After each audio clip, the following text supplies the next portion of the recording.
Ladies and gentlemen of the old world, I hope you're all doing well, and welcome to the showdown between the High Elves and Warriors of Chaos here on the Outdoor Farmlands, which is the 4-objective map, and I am going to be using Larry facing off against Orange Pest, who's going to be using the dreaded Valkia with a Slaanesh caster as well. So very powerful combo.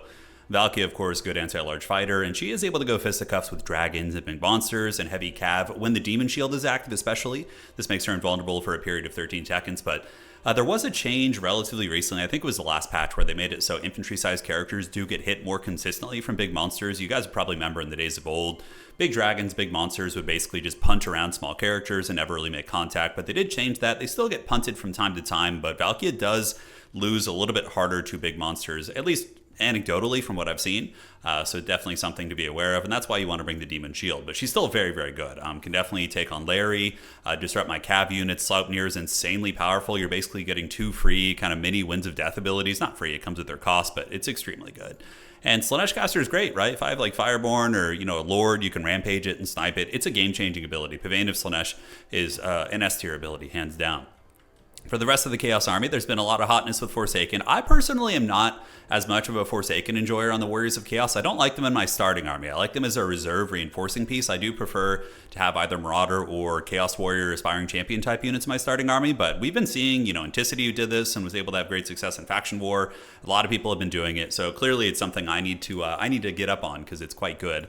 But yeah, Forsaken, really good at killing Spearmen and Ranger equivalents. They will struggle against heavy armor and are very vulnerable against like shock cav and monsters with only 20 melee defense. But yeah, Forsaken are nasty. They're fast too. So it's going to be Marauder Horsemen and Droves, Armored Chaos Trolls in the back, with Blood Beasts, I'm sure, waiting to reinforce, and Valkia the Bloody. So as far as my build goes, I do have 3 units of Illyrian Reaver Archers, backed up by a Silverin Guard, Phoenix Guard, and I was like, Chaos has been using a ton of Blood Beasts as well as Armored Trolls recently, so let's get some Phoenix Guard out there and see if they can, beat all those kind of units, backed up by some standard Archers. Now, this map is pretty hog wild. It is a 4-objective map, so what's really funny about it is whoever gets the objectives, their first 2 objectives first, basically can just defend the entire time. So it's actually pretty hilarious. But in this case, I didn't really think of that as we were loading in, and I'm like, oh god, now I have to attack into the Warriors of Chaos, whereas I'm playing the more defensive faction here. But my build, I do have Larry. Larry's going to be bringing a ton of healing. We do have Star of Avalorn, Earthblood, and Arcane Unforging to punish the Chaos casters. But, I have enough aggression in play. I have the Archers, Phoenix Guard can certainly push up, and I do have a Star Dragon in reserve, and a bunch of other scary stuff like the Fireborn. So we're going to be coming to party. Basic High Elf Archers are also pretty cost effective. At 180 range, they are very good at screening out Marauder Horsemen, but Orange Pest has pretty insane micro. He's a high-level Company of Heroes 3 player coming over and competing in Total War Competitive, which is really, really fun to see. Certainly love to see the crossover episodes. But Valkia the Bloody just kind of picking off my Phoenix Guard, and she's going to be good at that. Phoenix Guard have good stats, but they aren't anti-large characters, so unfortunately I'm kind of getting bullied a little bit here by Valkia, which feels bad. We've lost 14 models so far, and we were able to trade a little bit with the skirmishers. So downtown, Marauder Horsemen took some L's, and now my Illyrian Reavers are going to start poking into some vulnerable units here. Sleipnir coming down, thankfully I do mostly dodge it. We were able to get away from that, so one Sleipnir cast was wasted. Sleipnir is one of those things that you always kind of want to save till the battle's more chaotic. If you try and get it in the beginning when people are, all their focus is on one area, it's typically going to miss. It's something I do all the time. I just get impatient. I see an elite unit, I'm like, oh man, gotta punish that if I can. So Trolls getting the Troll Toll a little bit. They are going to be eating some arrows, and now we call them the Star Dragon. I like Star Dragons a lot in this matchup. They can, bully Valkia, terror out most of the infantry units, are pretty good against the Blood Beasts and Trolls and whatnot. There are some vulnerabilities, and my opponent calls it a pretty good counter, or I would say like a medium counter. It's not like an easy thing that can just catch the dragon, but if the Rotting Riders, which are insane, and they've actually been super meta lately, we've been seeing them a lot. They're kind of like Grail Knights of sorts, but of course we have Regeneration and Ward Save and all sorts of good stuff here. But they can tear apart my cav. If they manage to surround the Star Dragon on the ground, I'm going to be losing pretty badly, right? So a lot of dodgy stuff. So I realized I need to attack, right? I'm down by about 20 points because I was a little bit slow on my objective. So what we're going to be doing is leaving the Silverin and Phoenix Guard here, I think just the Silverin for now. And we're going to be taking the Phoenix Guard as well as the Archers over to the far side point to try and push up. In the front, Trolls do charge in, and they are armored Trolls, so, cycle charging with Trolls isn't terrible. They do have regeneration, right? So they can absorb some, light spear pokes and then regenerate through that and probably net some positive damage. Overall, the trade was more or less even, probably a little bit better for Chaos there, as those Trolls did poke in there. And we do see Valkia the Bloody descending on the Phoenix Guard here on the ground as the Marauder Horsemen get their javelins and do good damage, honestly. Phoenix Guard definitely suffering at 71 models, but we are going to be charging Valkia with the Dragon. And Big Daddy's home. So Dragon's going to be attacking in and retreating as soon as we see the Rotting Riders kind of creeping nearby. We need to get out of there, right? We don't want any of that smoke. Silver and forming ranks, pretty insane leadership on these units. You know, Phoenix Guard and Silver and Guard both have really good leadership, so I do have a good holding position, and I do rotate my other Archer over, so the Archer is going to be screening out the Marauder Horsemen, and it looks like some of the Trolls thinking about trying to move through the middle of the formation or just dogpiling in here. So the Dragon is going to be getting ready to attack as the Reavers and the other Archers are repositioning to shoot these guys. So we are going to be taking the fight here. Dragon moves in with the Silver and Guard, and it should be able to pick off a couple Troll models. We do see one of the Trolls get taken down by the Dragon instantly. Another Troll does get taken down there as well. But the Rotting Riders are going to be going deep, and also a Pavane of Slaanesh. So now this thing is rampaged. Valkia is coming in, lots of anti-large. Phoenix Guard, of course, are still standing over here, but will be moving in soon. And in response, I do use the Star of Avalorn. Super essential here. It's going to be healing up all my units. The Phoenix Guard now going to be piling over.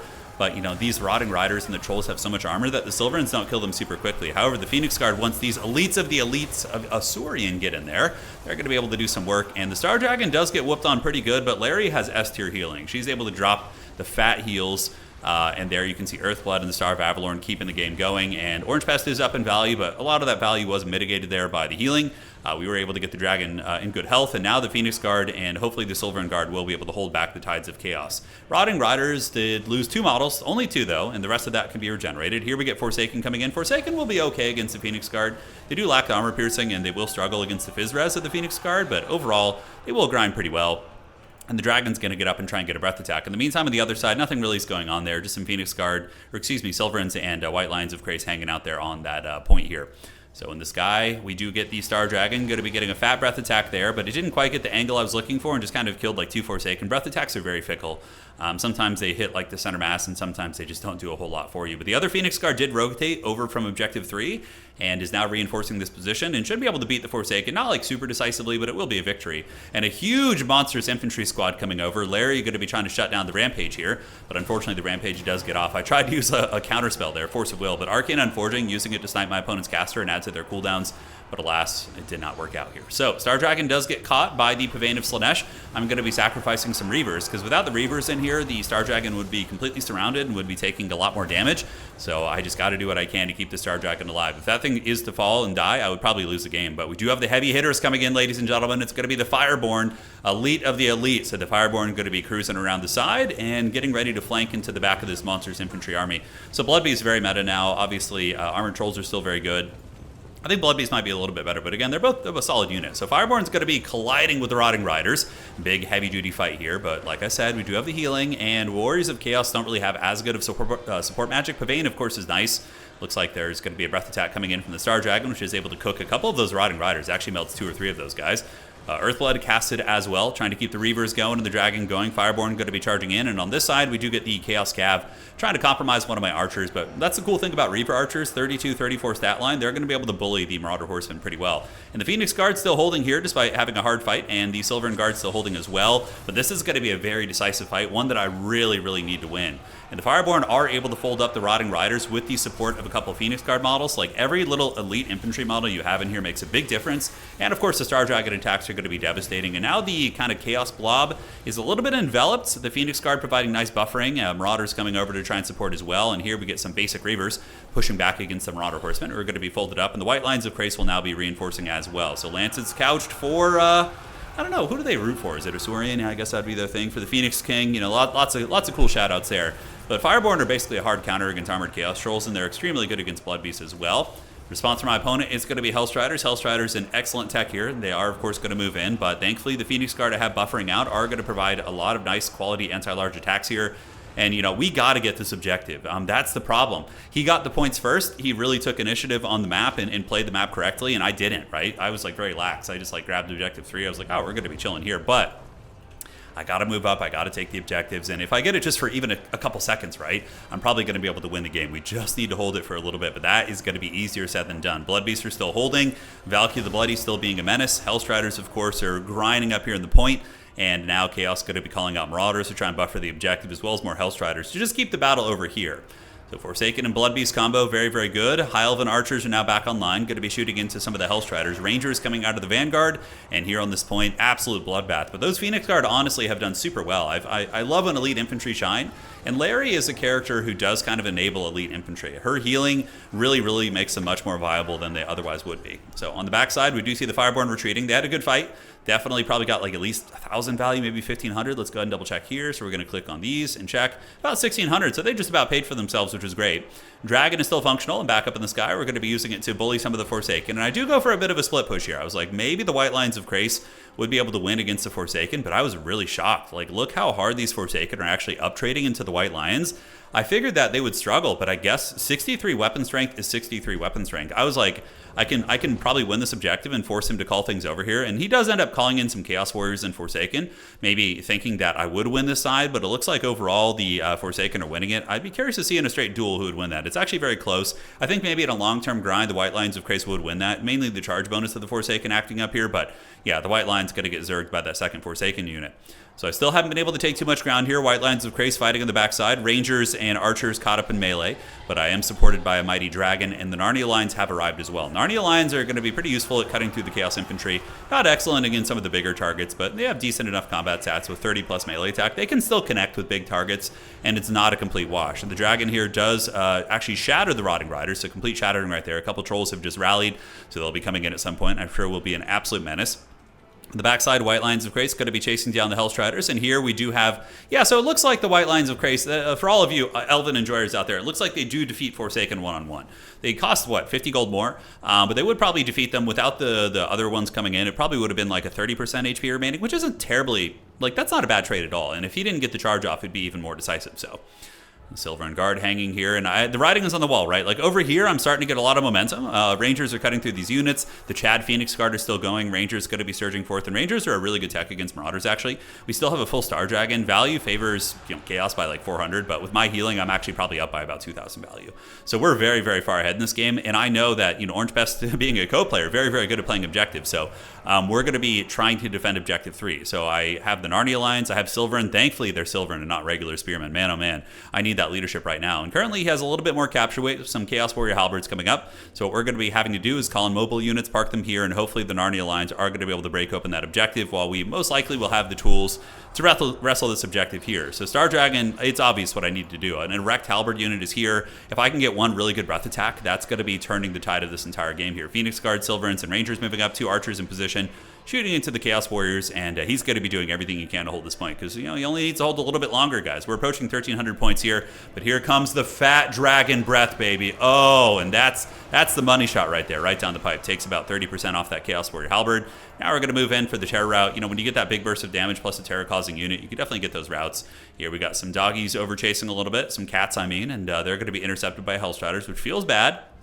On the back point, crazy fight indeed. We do get some Hellstriders harassing my Illyrian Reavers, but the Silverin Guard and some Reavers are holding valiantly on the point. A couple White Lions of Crace have rallied, and we are going to be calling in some basic Reavers here to finish off these Hellstriders, because we really need to hold that. But this objective is going to be flipping right now. We do get the momentum. We have Rangers, Phoenix Guard, a lot of units here, a couple Archers. Archers are just an S-tier screen for pushing back Marauder Horsemen here, and Alariel the Radiant going to be battling it out with Halberds. Obviously a mistake on my part. Definitely should not have attacked there, but I thought they were running for some reason, and I ended up attacking into them, so got to be careful not to lose her.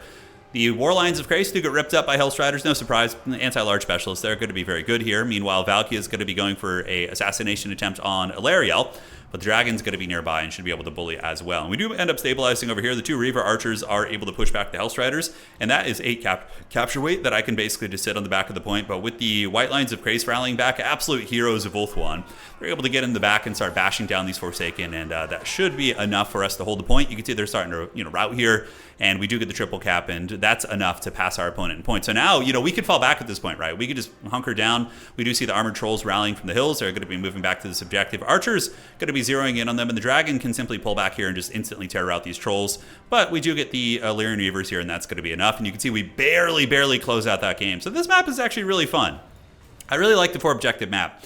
I don't know, in terms of a competitive evaluation, the one element that's kind of haggard is factions that do not have good Vanguard will just be at an automatic disadvantage on this map. If you can't Vanguard up and get the points at least on par with your opponent, you have to advance in, right? That's a huge disadvantage, having to attack forward like that. So it is fun though, and I think it's fun to mix in. It can make for some weird shenanigans and different build styles. Overall, I didn't think this build was going to work great, but the Phoenix Guard ended up holding and getting good value despite being focused. Archers were excellent, 900 value, screening out the horsemen of the trolls. Illyrian Reaver archers are also an S tier unit. These things are so freaking good. They can beat, other light cav and melee, and they also provide great utility and good poke. And Larry was MVP. She healed up the elites. She kept the Star Dragon going, which got 2,300 value, and also was great support for the Fireborn. And yeah, for the Chaos Army, a lot of meta elements, right? We're seeing meta Forsaken now, Armored Chaos Trolls, Blood Beasts, Hellstriders. It's good stuff for sure.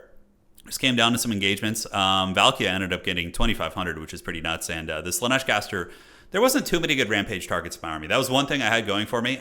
Maybe methodically rampaging my Skirmish Cav could have been pretty effective. You just rampage a Skirmish Cav and you're guaranteed a kill, like an easy kill on something. I think maybe that would have been one thing that could have been improved upon, but also, he was missing one key. The build was very good for my opponent. The one thing that was missing was the Hell Cannon. Hell Cannons are just the scourge of the High Elves. They're so freaking miserable to play against.